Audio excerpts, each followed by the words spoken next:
और सैकड़ों आतंकवादी उसमें मारे गए, शहीद हुए। मसूद अजहर साहब, हाफिज शहीद, ये रो रहे थे। तो सुना आपने, केंद्रीय मंत्री लल्लन सिंह बदनाम आतंकी मौलाना मसूद अजहर को साहब कहकर बुला रहे हैं और आतंकियों को शहीद कह रहे हैं।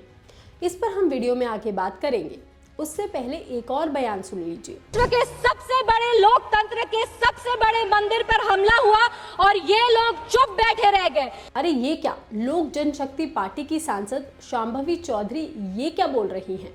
2001 में तो कांग्रेस की सरकार थी ही नहीं, फिर किसकी थी? ये भी हम आपको आगे वीडियो में बताएंगे। उससे पहले जरा इनकी भी बात सुन लीजिए। पोरस ने सिकंदर को 18 बार हराया, सिकंदर ने माफी मांगी और पोरस ने उसे माफ कर दिया, और यही हमारी देश की पहचान है। इसकी असलियत क्या है वो भी हम आपको आगे वीडियो में बताएंगे। दरअसल संसद में ऑपरेशन सिंदूर को लेकर के चर्चा हुई और इस चर्चा के पहले दिन एनडीए सरकार की तरफ से समस्तीपुर सांसद शांभवी चौधरी, केंद्रीय मंत्री लल्लन सिंह और दिल्ली की सांसद कमलजीत सहरावत को बोलने का मौका मिला।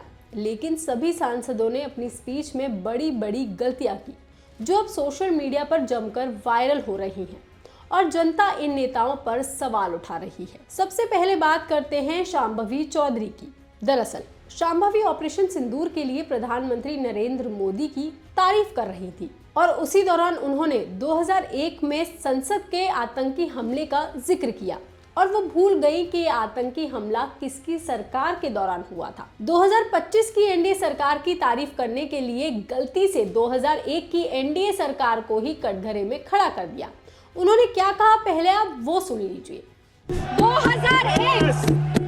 2001 विश्व के सबसे बड़े लोकतंत्र के सबसे बड़े मंदिर पर हमला हुआ और ये लोग चुप बैठे रह गए। शांभवी चौधरी ने 2001 के संसद हमले के लिए कांग्रेस सरकार को जिम्मेदार ठहरा दिया, लेकिन बड़ी बात यह है कि उस वक्त केंद्र में कांग्रेस की सरकार थी ही नहीं, बल्कि एनडीए की ही सरकार थी और अटल बिहारी वाजपेयी उस टाइम प्रधानमंत्री थे। शांभवी चौधरी के इस बयान पर बिहार कांग्रेस ने जबरदस्त उनकी चुटकी ली।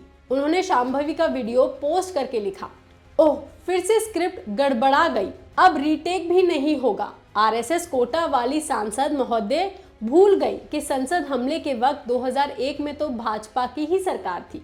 शांभवी चौधरी ने फैक्ट में गलती करी और केंद्रीय मंत्री लल्लन सिंह तो उनसे भी आगे निकल गए, क्योंकि बोलते बोलते उनकी जुबान फिसल गई और उन्होंने बदनाम आतंकी को साहब कह डाला। जी हाँ, लल्लन सिंह भी संसद में ऑपरेशन सिंदूर पर ही बोल रहे थे, लेकिन तभी उन्होंने कहा कि सैकड़ों आतंकवादी ऑपरेशन सिंदूर में मारे गए, शहीद हो गए। उन्होंने आगे कहा कि आपने टीवी पर देखा होगा कि बहुत से लोग जो उनके आका थे आतंकवादियों के, वो रो रहे थे। मसूद अजहर साहब सुनिए जरा। और 7 मई को 6 और 7 मई की मध्य रात्रि में हमारे सैनिकों ने 9 आतंकवादी ठिकानों को ध्वस्त कर देने का काम किया और सैकड़ों आतंकवादी उसमें मारे गए, शहीद हुए। आप सबने देखा होगा टीवी पर, बहुत से लोग जो आका थे आतंकवादियों को रो रहे थे। मसूद अजहर साहब, हाफिज शहीद, ये रो रहे थे कि मेरा सारा परिवार मर गया, काश मैं भी मर जाता। लल्लन सिंह को शायद कोई बताना भूल गया कि शहीद वो होते हैं जो देश की रक्षा करते हुए जान गंवा देते हैं। आतंकवादी शहीद नहीं होते, वो तो मौत के घाट उतारे जाते हैं और ऐसे आतंकवादियों को साहब नहीं कहा जाता। लल्लन सिंह के इस बयान के बाद सोशल मीडिया पर उनकी जमकर आलोचना हो रही है। लोग सवाल उठा रहे हैं कि क्या ये स्लिप ऑफ टंग है या कुछ और। लेकिन हैरानी की बात यह है कि एनडीए सरकार इस पूरे मामले पर पूरी तरह से चुप्पी साधे हुए है। शायद इसलिए क्योंकि इस बार आतंकी को जी कहने वाला कोई राहुल गांधी नहीं है, बल्कि उनके अपने सहयोगी लल्लन सिंह है। जी हाँ, आपको याद दिला देते हैं, जब राहुल गांधी ने कार्यक्रम में गलती से मसूद अजहर जी कह दिया था, तब बीजेपी ने पूरे जोर शोर से कांग्रेस और राहुल गांधी पर हमले बोल दिए थे। उन्हें आतंकियों को इज्जत देने वाला बताया जाने लगा था।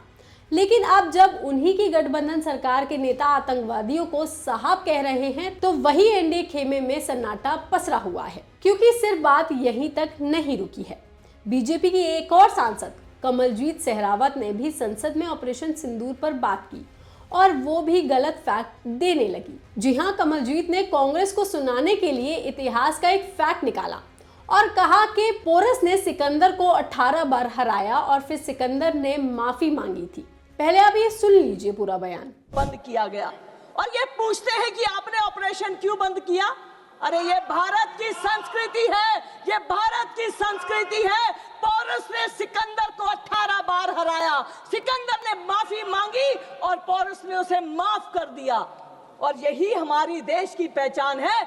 मगर असलियत में ऐसा कुछ नहीं हुआ था। पोरस और सिकंदर के बीच सिर्फ एक ही युद्ध हुआ था, यानी कि एक ही बार लड़ाई हुई थी जिसमें सिकंदर ने पोरस को हराया था।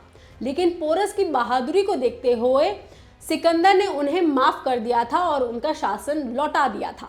कमलजीत सहरावत, ललन सिंह और शांभवी चौधरी के बयान के बाद बीजेपी बैकफुट पर दिख रही है।